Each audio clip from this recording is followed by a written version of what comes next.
is Dan with Cooking with Quarantine Basics with my assistant Eva. We're going to be doing a pizza dough recipe that's super versatile that we're also going to use for making calzones.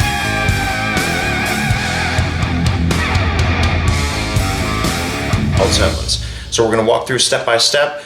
Eva's going to work on some things while I'm working on some things. I'm going to add in 3.5 to 4 cups of flour into this bowl. And then Eva, you're going to add a few other ingredients there. What are those? So this is sugar, this is salt, this is olive oil. And I literally just told you the ingredients that we're going to make for the dough. And in the background, you might have just heard my cat. He is very annoying. And I'm going to need, so Dad, what type of measuring cup is this? That's a teaspoon. So we're going to need 1 teaspoon for the sugar, 1 and 2 teaspoons for the salt. I'm going to do salt first. And Dad, what measuring cup are you using? I'm using a cup. And so I've added just 1 3.5 cups of flour to the bowl right now. And so you just did 1, and then this is number 2 of the salt. Of the salt. Woo! I'm going to need a little. Go ahead and top that bit. Yep. Okay. Now put the second part of the salt in, and now we get the sugar. And how many of the sugar? 1. Just 1. Just 1 teaspoon. Okay, and that sugar is going to help us get started with our yeast. So I'm going to get some scissors so I can cut this open.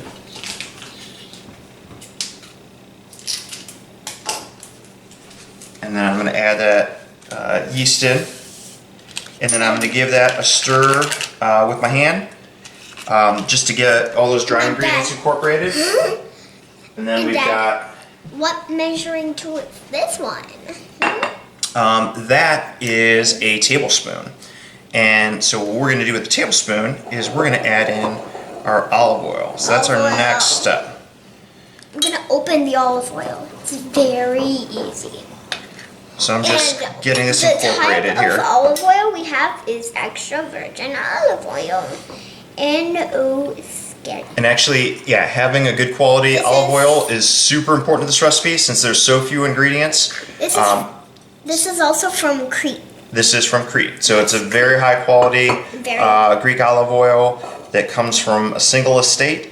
And actually your mother and I got to tour the olive groves there. I know. Pretty awesome. And they brought lots of good olives home. Yes. Okay. So you're going to hold that over the bowl and I'm going to pour it into your tablespoon.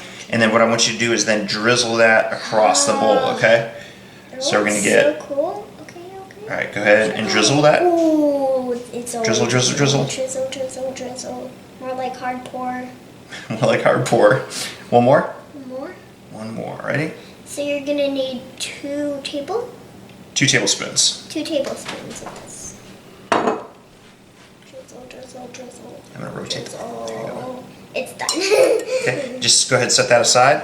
I'm going to give this, I'm just going to give this a really light mix. And so that olive oil is going to incorporate unevenly, but that's okay. That's kind of what we want throughout the flour. Okay, can I help? So I'm going to hold off. What I'm going to do is I'm going to add the water. We've got a 1.5 cups of warm water that's going to help the yeast get started so it can start eating all that sugar. And then I'm going to knead this into a ball, and then I'm going to need your help once we have the ball to start kneading the dough. Sound good? Okay. All right. I need you to pause out of there right now, though. Okay, pause out. Pause out. Pause up. So I've got a 1.5 cups of warm water. Oh, is that what's going to transform it into dough? All right. I need you to step back just 1 second, sweetie, okay? Okay, and once you get it a little bit more like dough, can I try? Absolutely. Okay. Now I'm gonna just... 1 second, sweetie. A little bit. Can I work the dough now? Let me get it into a ball. Okay. Once it's in a ball, then I'm gonna let you take over, okay? Kind of like a ball? Yeah, it's not quite a ball yet. Not quite, but it's kind of. It's getting there. We're getting there. It's getting there. Get a little closer. It's getting there.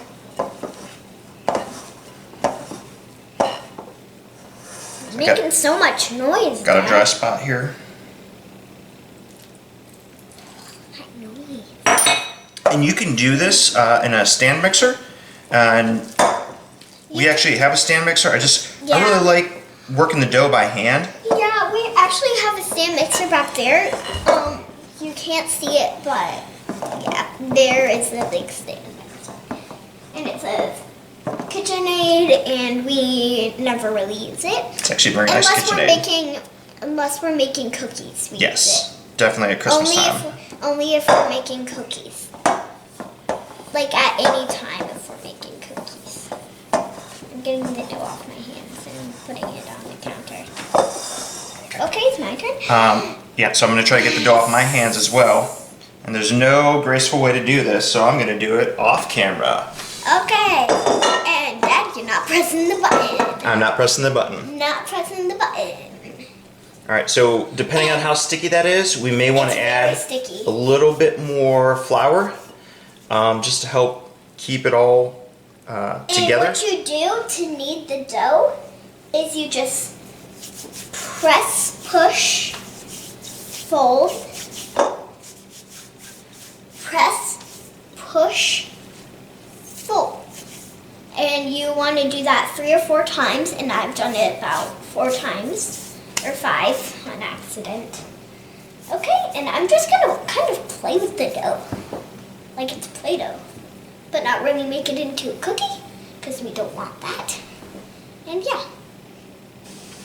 So I'm taking over a little bit here. I'm helping Eva out.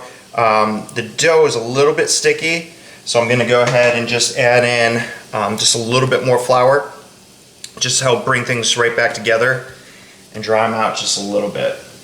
So I had a little bit of flour sitting in that cup, and I'm just going to give that a couple of kneads. You don't want to add too much flour because you don't want it to start to pull back apart again.